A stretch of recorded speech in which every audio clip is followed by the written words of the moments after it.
mean, Tshisekedi and the FRDC, they don't think about the well-being of the people. They don't think about the well-being of their soldiers. For them, it's a money Tshisekedi thing. na FARDC ntabwo bitaye ku mibereho myiza y'abaturage, nta nubwo bitaye ku mibereho myiza y'abasirikare. Ibyabo bitekerereza gusa ni ibijyanye n'amafaranga ndetse n'imitungo bakura mu butaka bwa Repubulika na Demokarasi ya Kongo. Ndetse ibiri kubera muri Kongo hari ababiri inyuma nk'umuryango wa Habyarimana, Agata ndetse n'abandi. Congo to get minerals out of Congo. I mean, they would prefer doing normal business with Congo at the border. M23 yifuje ibiganiro na Repubulika na Demokarasi ya Kongo ariko ntibyayihiriye. Naho u Rwanda rwo ntirwifuza gusahura imitungo iri muri Kongo, ahubwo rwahitamo rwo kwikorera ubundi bucuruzi ku mipaka ibihuza na Repubulika na Demokarasi ya Kongo. Uhawe ikaze rero, ni ikiganiro ugiye kugezwaho na The Quick Time News.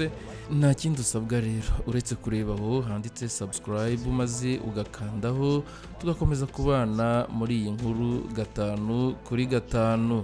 N'umunyamakuru rero waganiraga n'undi munyamakuru Mark Hostin, aho yavuze ko ibyo gufata Goma na Bukavu ari ubushake bwa M23 ndetse n'ubwo gucyura impunzi. Imyaka rero irenze 2 irashize intambara yongeye kubura hagati ya M23 n'ingabo za Kongo zifatanyije n'umutwe w'iterabwoba wa FDLR ndetse n'indi mitwe myinshi ikubiye mu ihuriro rizwi nka Wazalendo. Rero hashize igihe kinini kirenga ukwezi hatangajwe agahenge mu ntambara ibera mu burasirazuba bwa Repubulika na Demokarasi ya Kongo, ariko inshuro nyinshi M23 yumvikana itaka ko ingabo za FARDC zayigabyeho ibitero igasubiza yitabara inarinda abaturage batuye mu bice yigaruriye.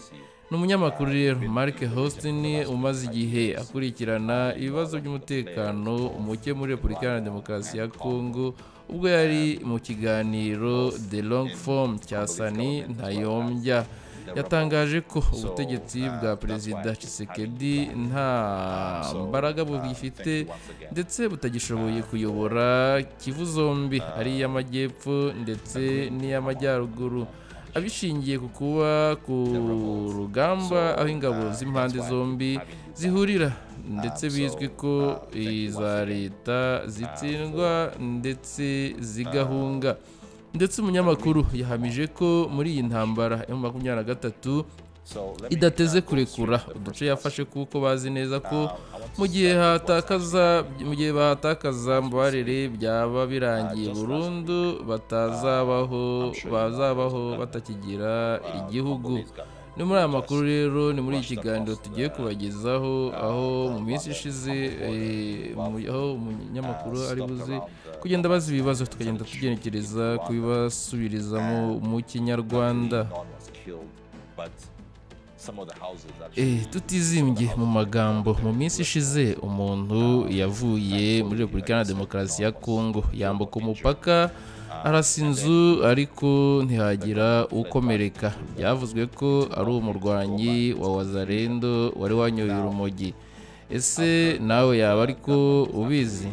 Ni ikibazo umunyamakuru abajije uyu Mark Hostin, nawe umunyamakuru umaze igihe akurikirana ibiri kubera ku butaka bwa Repubulika Iharanira Demokarasi ya Kongo. Reka nanone twumve uko ari bubashe gusubiza iki kibazo cya mbere umunyamakuru amubajije, aho uriya musirikare wa Repubulika ya Demokarasi ya Kongo yambutse umupaka akarasa mu Rwanda. Ntabwo rero byabaye kera, n'ejo bundi byabaye, akaba akekwa ko ari umwe mu Bazalendo wari wanyoye ibimogi.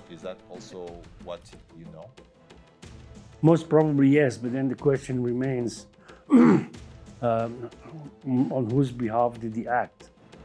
And that we will never know, because he can have acted because effectively mu magambo ye Mark Hostin we yasubije agira ati birashoboka cyane ko kuko n'ubu ikibazo kiracyari ukwibaza ngo warashe yari uwo ku ruhe ruhande. Ibyo kandi ntituzigera tubimenya kuko ashobora kubikora gusa kuko yanyoye urumogi rwinshi, yasinze cyangwa se yataye umutwe. Biranashoboka kandi ko haba hari uwamwishyuye kugira ngo aze arase mu Rwanda. Ibyo byose birashoboka, gusa iki si cyo cy'ingenzi, ahubwo igikomeye wamenya nuko ibihumbi by'intwaro byakwirakwijwe mu basivili n'abandi bafite imyitozo y'ibanze binyuze muri gahunda yo guha intwaro umutwe wa Wazalendo ngo barwanye mu 23. Nibyo bita Abanyarwanda kuko niko bababwira. Babaha rero iyo myitozo mike kugira ngo bashobore kurwana. Rero kuri nge ni ikimenyetso cy'uko hakiri ibibazo byinshi.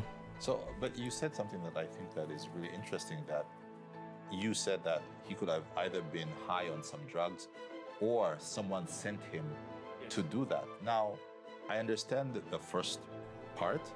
Umunyamakuru nawe utatinze kungamo arabaza ati ese yaba ari iyihe mpamvu kuki umuntu yakohereza undi kuza kurasa mu Rwanda? Ni ibintu byoroshye cyane. Ugeze muri Goma ufite ibihumbi 5 by'amadolari mu mufuka, uwo ari we wese ashobora gushuka abarwanyi b'Abazalendo bamaze gusinda ngo bajye ku mupaka batangire kurasa, akamusezeranya ko amuha amadolari 1,000, 2,000 cyangwa 3,000 ngo ashotore ingabo z'u Rwanda kugira ngo zize kumusubiza, bibyara ikibazo gikomeye. Icyo gihe rero ikibazo cyakomera mu buryo bwihuse. Rwandan forces, because to shoot back and to create a bigger incident. Things can escalate really quickly. And are you saying that there might be forces that are trying to... Umunyamakuru nawe adatinze yagize ati urakeka ko ari FARDC ibiri inyuma? I think it was last year. Someone actually crossed and entered Rwandan territory and then was killed. A Congolese soldier was killed and his body, when it was taken back, n'umwaka ushize kandi nabwo hari umurwanyi zo muri Kongo n'ubundi zambutse zirasa mu Rwanda amasasu, nabo barazisubiza ndetse bamwe bahasiga ubuzima, ndetse bamurebye uwo mufuka ye basanga harimo urumogi. Of such an incident, what's in it for them? This was mu myaka 2 ishize abarwanyi ba FDLR barashe n'imbunda ziremereye mu Rwanda mu Kinigi, barasa ahantu hari isoko. Amashusho yarafashwe, hari abantu hari ahantu hahurira abantu benshi kuko ni rwagati muri Kinigi. Ibindi bisasu byaguye ahantu impande y'umurima hanze ya Kinigi. Ibyo byari ubushotoranyi. Kuki FDLR yabikoze? Nuko mu gihe ari iyo guverinoma ya Kongo yihutira kuvuga ngo si twe bashaka guteza umutekano muke, ariko bakanga kwirengera ingaruka zabyo. Ubuyobozi bwa Repubulika ya Demokarasi ya Kongo busa n'ubuhagaze ku kadodo. They hope that they can provoke more violence. That's it. Because the regime and the Congolese government, the Congolese authorities are at the end of the road. Goma is completely encircled. Abantu nta cyizere cy'umutekano cyangwa icyo kuramuka bagifite, kandi aba barwanyi ni benshi bafite intwaro. Uyu mujyi rero usigaye uteye ubwoba, hasigaye haba ubujura bwitwaje intwaro, ubwicanyi n'urugomo. Very dangerous. There is lots of robberies. Hafi buri munsi ngiye mvugana n'abantu b'Igoma, hafi buri munsi, yewe niyo ugeze ku Gisenyi uhura n'abantu benshi babigoma n'Abanyarwanda bagigoma buri munsi. bazakubwira inkuru nk'iyi. Ubu ibintu birakazigoma ku buryo ushobora kubona habaye ibintu bibi cyane igihe icyo ari cyo cyose.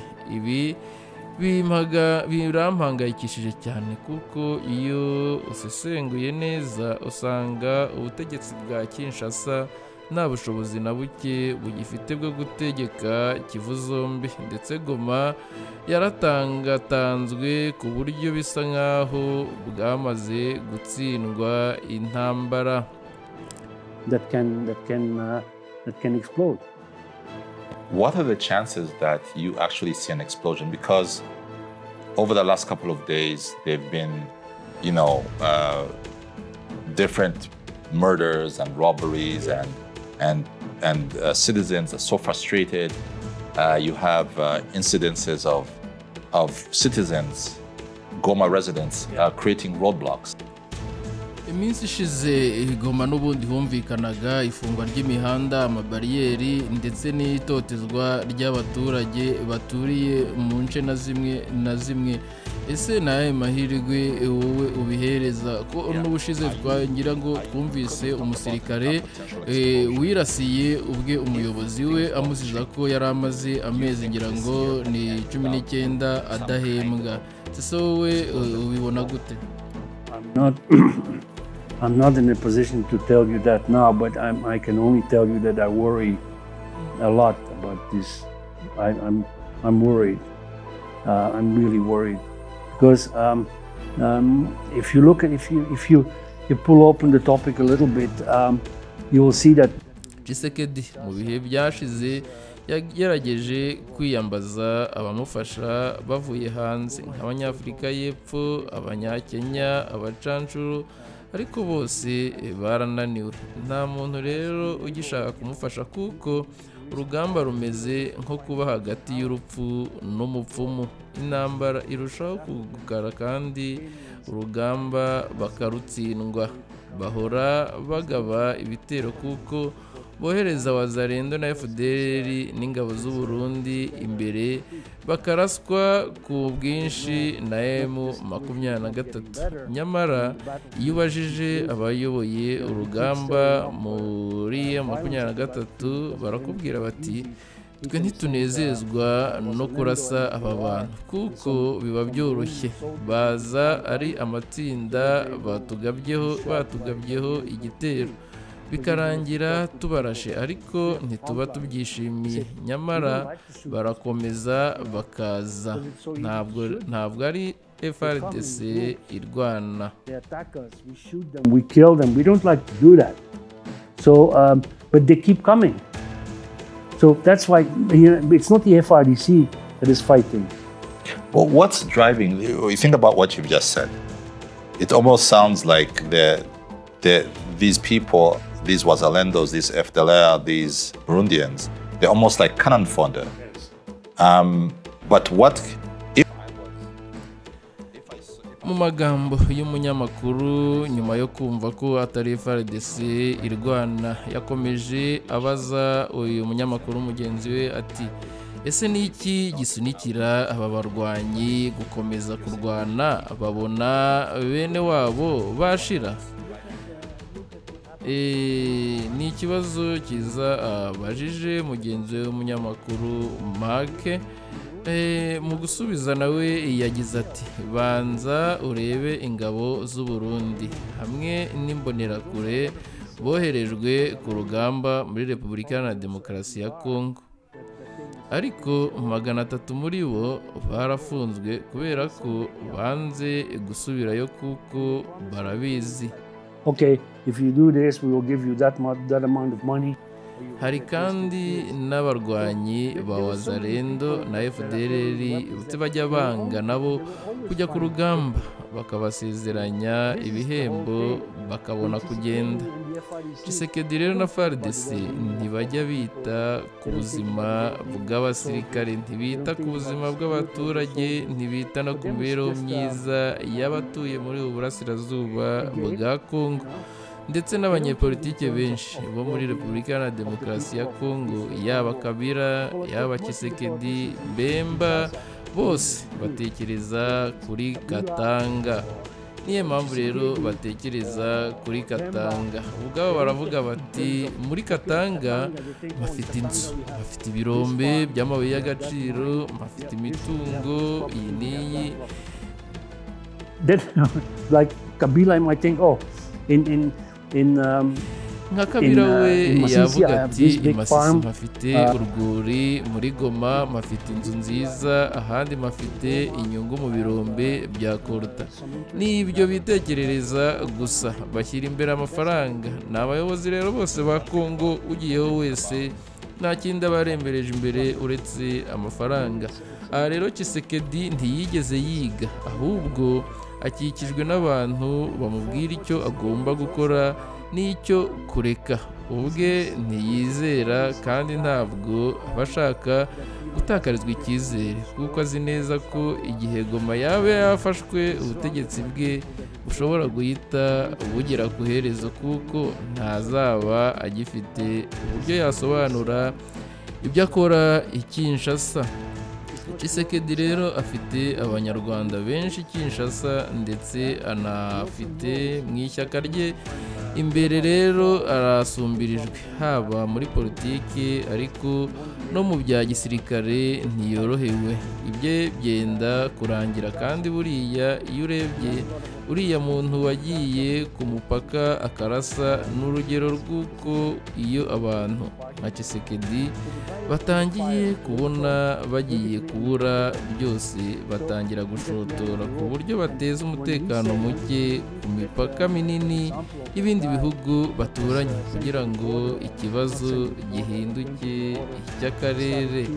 Rero iyo urebye kandi usanga bagomba kwishingikiriza kuri FDLR kugira ngo iki kibazo kijye mu rwego rw'akarere, kuko ubu u Rwanda ruhora ruvuga ko ibyo kwambura intwaro FDLR no kuyirandura, ariko arabizi ko bitazapfa gushoboka, kuko bitoroshye kurandura FDLR na FARDC, kuko bose bambara impuzankano zimwe. Ariko to start a regional conflict? yes, because right now, I mean, the Rwandan government is insisting on disarming the FDLR, about neutralizing the FDLR. Okay, they know in advance that they will not be able to disarm the whole FDLR. hamaze igihe havugwa kwambura FDLR intwaro, ndetse no gufunga bamwe mu bakuru bagize FDLR mu rwego rwo kubananiza,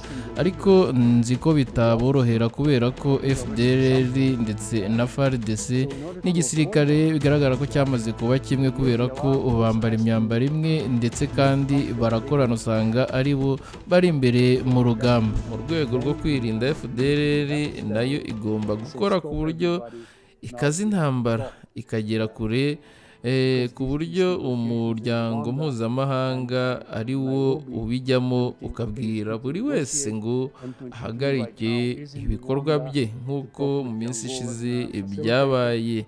Ubu hari ibiganiro bya Rwanda na Nairobi, 23 yagiye muri Angola kuvugana n'umuhuza, ariko nta muntu wizeye ko hazavamo umusaruro mwiza muri ibyo biganiro. Also have spoken directly to their leaders, to the leadership.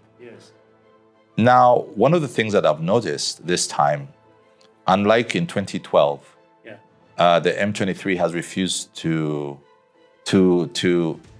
finally take over Goma. Yes. But you've also talked about, Goma as a city that's just about to erupt. Yeah. Now, umunyamakuru nawe yiyungamo ati, ese wowe mu busesenguzi bwawe ubona M23 izagera igafata Goma? Bashobora kubikora, kuko Tshisekedi natemera inzira y'ibiganiro, aho niho bizerekana ndetse niho bizerekeza, kuko ibintu bidatanga umusaruro ntibizakomeza, nta n'umuntu ubyishimiye. biha Tshisekedi umwanya rero wo gusuganya ingabo, akongera akagaba ibitero, kongera intwaro mu birindiro by'ingabo ze, kuko ubu nibyo barimo gukora mu bice bya Kanyabayonga muri Sake, ku buryo bishoboka cyane ko hagiye kongera kuba imirwano ikaze, kandi buri wese azi ikizavamo. N'ubundi M23 izabasubiza inyuma kuko irabizi ko biri gutegurwa, rero igomba kuba yarize amayeri yo guhangana nabyo no kubasubiza inyuma. Sinzi niba warakurikiye ariko Tshisekedi aherutse kwakira itsinda ryavuye mu Burayi rigizwe n'abahezanguni n'abahutu barimo Jean-Luc Habyarimana, uwo ni umuhungu wa Perezida Habyarimana, baje kuganiriza ubutegetsi bwa Kinshasa ngo bugirire impuhwe abantu babiri bakomeye muri FDLR bafungiyeyo, kuko bari bafite ubwoba ko bazoherezwa mu Rwanda, kuko rwakomeje kuvuga ko uyu mutwe ugomba kurimburwa. Yaje kuganiriza rero abarwanyi ba FDLR ngo bashyire umutima mu nda no kuganiriza abayobozi ba RDC. Namenye ko yavugishije umuvandimwe we Tshisekedi, kandi ni umwe mu bavuga rikijyana, aho yavuganye n'umwe muri bagenzi banjye ukorera i Kinshasa, ndetse yavuganye na Patrick Muyaya bavugana i Burayi. Ayo mafaranga rero akomoka he? Ayo mafaranga igice kinini aturuka muri Repubulika Iharanira Demokarasi ya Kongo, agahabwa amatsinda nka Jambo News kugira ngo baharabike u Rwanda ku bibera muri Kongo. Hariho amafaranga aturuka. None ubwo wavuga ute amahoro kwambura intwaro FDLR ukabwira u Rwanda ko ifite ubushake bwo kwambura intwaro FDLR mu gihe abarwanyi bayo wabinjije mu gisirikare cyawe, ugakomeza kohereza amafaranga n'ubufasha ku ruhande rw'abanyapolitike bayo mu Burayi? Umunyamakuru nawe wakomeje agira ati, umuhungu wa Habyarimana Juvenal yaba asigaye ari we uyoboye FDLR? Ni ikibazo yabajije uyu munyamakuru Mark. Ntabwo mbizi. Mu gisubizo umunyamakuru nawe yatanze amubajije nimba umuhungu wa Habyarimana Juvenal yaba asigaye ari we uyoboye FDLR. Mu magambo y'umunyamakuru yasubije agira ati, ntabwo mbizi, gusa ibyo nzi neza ni uko abantu bo mu muryango wa Habyarimana bagira uruhare rukomeye mu mibereho y'uyu mutwe, ariko mu buryo bw'ibanga. Yewe na Agathe Habyarimana aracyakorana nayo. Jean-Luc Habyarimana nawe aracyakorana nabo. Hari n'abandi bafitanye isano n'abajenosideri, hakabamo n'abandi badafite aho bahuriye n'abajenosideri, ariko nabo b'abahezanguni. Ibikorwa byabo byongeye kugira ingufu kuva intambara yo mu burasirazuba bwa Repubulika ya Demokarasi ya Kongo yongera kubura umutwe. Umunyamakuru nanone yongeyemo mu kindi kibazo agira ati, hagiye ingabo nyinshi muri Repubulika Iharanira Demokarasi ya Kongo, buri ruhande ruhagaze rute? Umunyamakuru yakomeje agira ati, uretse FDLR n'ingabo z'u Burundi bari mu ngabo zijya mu rugamba, ingabo za Afurika y'Epfo, iza SADC n'abacanshuro ntibajya mu mirwano nyirizina, ahubwo baba barimo abantu batanga imyitozo, bagatanga ubujyanama mu byo kurasa, ariko ntibajya mu ntambara mu buryo bweruye. Ingabo za SADC nazo ntizigeze zijya ku rugamba kuko zahise zabibonye kare rero uko iyo ziza kwibeshya bari gusubira muri Afurika y'Epfo ari imirambo. Babanje kuburirwa, ariko hari igitugu cy'abatavuga rumwe n'ubutegetsi muri Afurika y'Epfo barwanyije icyemezo cya guverinoma cyo kohereza izo ngabo. Rero bose ntibabyumvikanagaho muri Afurika y'Epfo, yaba leta ya Afurika y'Epfo yari gengesereye, nabo ntibashaka kwishora muri izo ntambara ndetse cyangwa se kwishora muri uwo muriro, ndetse ubu bigenda bisa naho batazaguma kubohereza ingabo zabo, kuko inyungu bahakura nuko ngo ari kugabanuka, nta kindi. Ntabwo bongererwa ubushobozi, nubwo hari bike biheruka gukorwa, ariko nta kibasunikira kwinjira mu ntambara, kandi barabizi ko kwinjira mu mirwano bashobora kuhasiga ubuzima cyangwa se bakahasiga amagara. M23 yarababwiye ngo uko byagendekeye Abarundi, nk'uko nkunda kubivuga, hari abasirikare benshi b'u Burundi biciwe i Masisi bahise batinya. N'ubu ntiwapfa kubona abasirikare benshi b'u Burundi imbere ku rugamba, nabo basigaye bashaka kujya inyuma. Rero abasigaye bagomba kurwana ni ingabo za FARDC, FDLR ndetse n'ingabo za Wazalendo. Wumvise ko na M23 ivuga ko abacanshuro baba bari gutanga imyitozo, ariko bamwe muri bo bakajya no ku rugamba, kandi ibyo ntibyemewe mu mategeko mpuzamahanga. Bakomeza gutoteza no kuyobora ku rugamba FARDC, ndetse bo bakomeza gutoza no kuyobora ku rugamba FARDC. Ndatekereza ko byaba ari bibi cyane kuri abo bacanshuro kujya mu rugamba mu buryo bweruye, kuko bashobora kuhagwa kandi byabaca intege. Ikindi numvise nuko hari ibibazo mu kubishyura. Abampa amakuru babigoma barabimbwira ndetse barambwira ati, ndetse n'abari gukorana nabo barabivuga.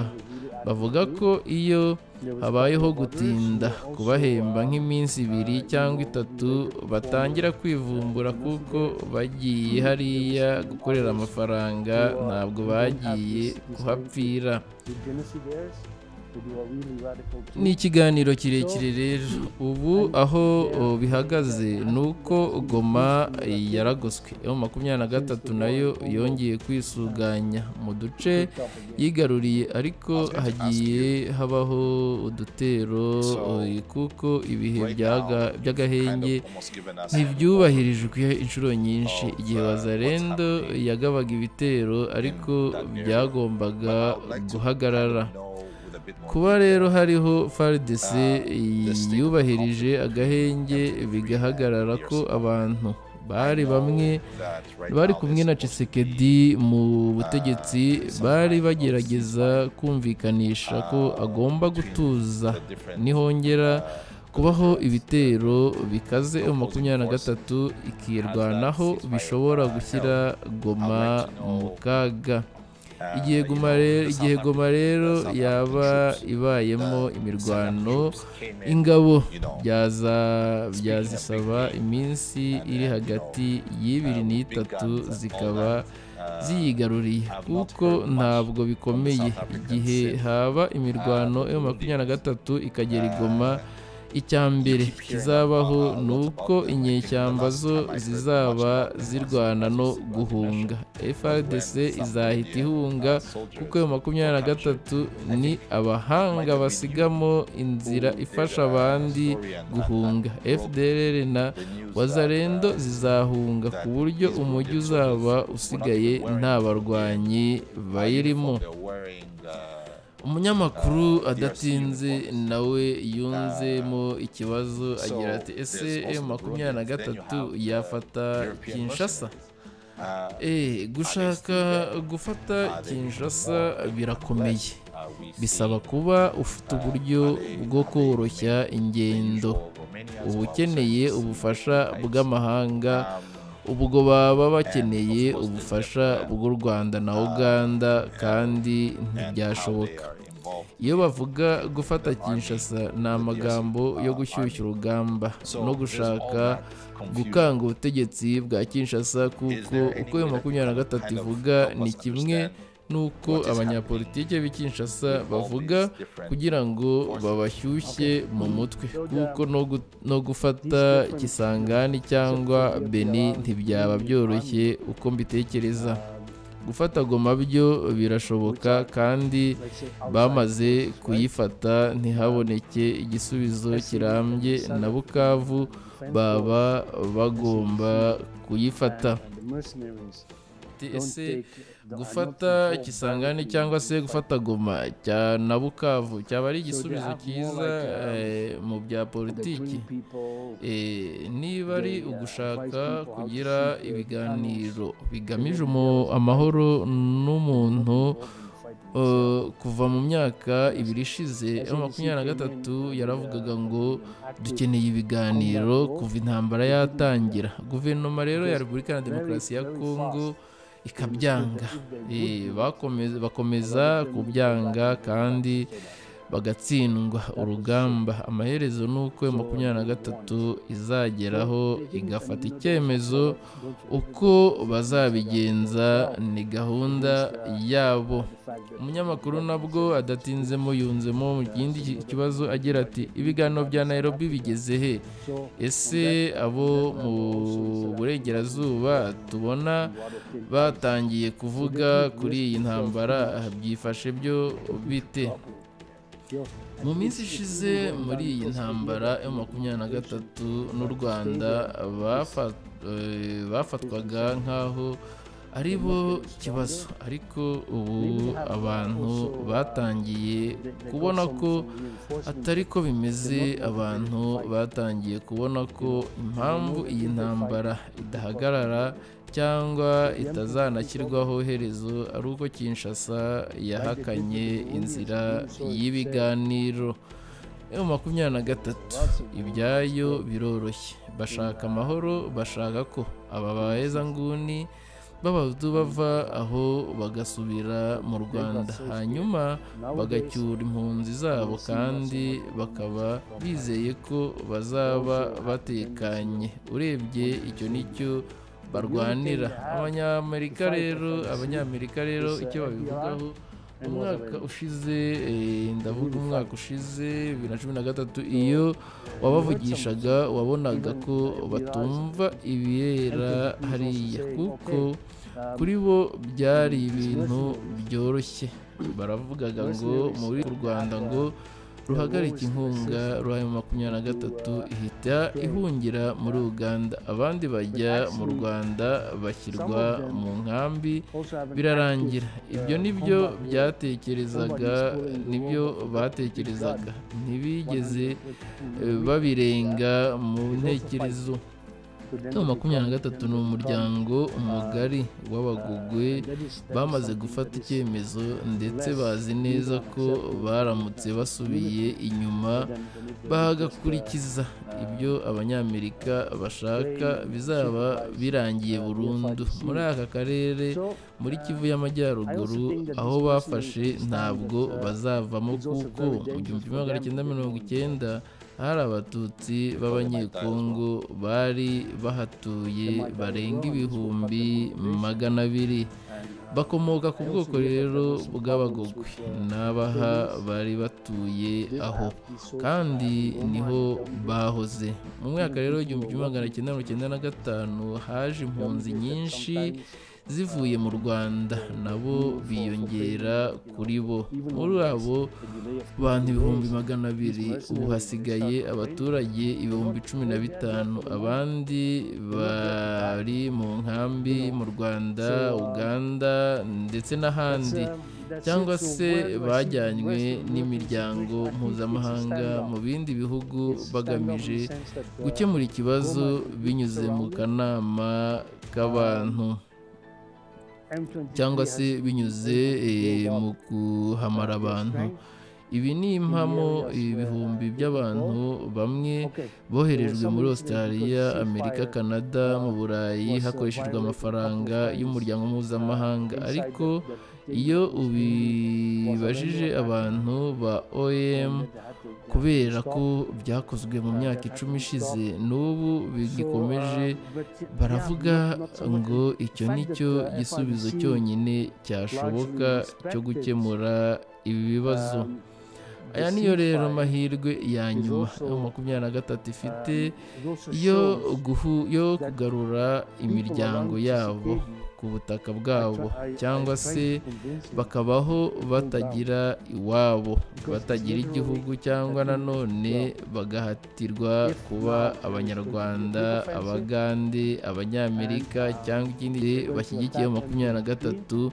Barayoherereza amafaranga, boherereza ibintu bitandukanye. Haramutse rero hanabayeho ibiganiro bigamije amahoro, abantu bose bazi neza ko guverinoma ya Kongo itazigera ibyubahiriza.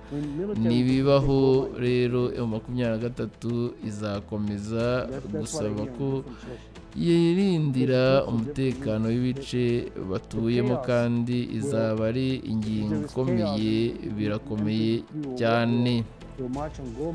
Umunyamakuru rero nanone mu kindi kibazo yabajije yagize ati, haba hari amahirwe y'uko impande zose zizagera ku masezerano y'amahoro azinyuze? Mu myaka maze muri nkurikirana ikibazo, nabonye amasezerano y'amahoro menshi arangirira cyangwa se arangirira mu kirere. Igihe Loni yirukanaga General Makenga Goma narindiyo, hari umugabo w'Umudage wari uyoboye ibikorwa bya Loni, twasangiye ibya mu gitondo muri hoteli ya Goma, ariko ntiyamenye, akajya avuga ngo tugiye kwirukana M23, kandi nari nahoze mvugana na M23 mu gitondo kuri telefone, bavuga ko bagiye gusubira inyuma kuko ntacyo byaba bimaze kuraswa n'indege z'intambara za Afurika y'Epfo.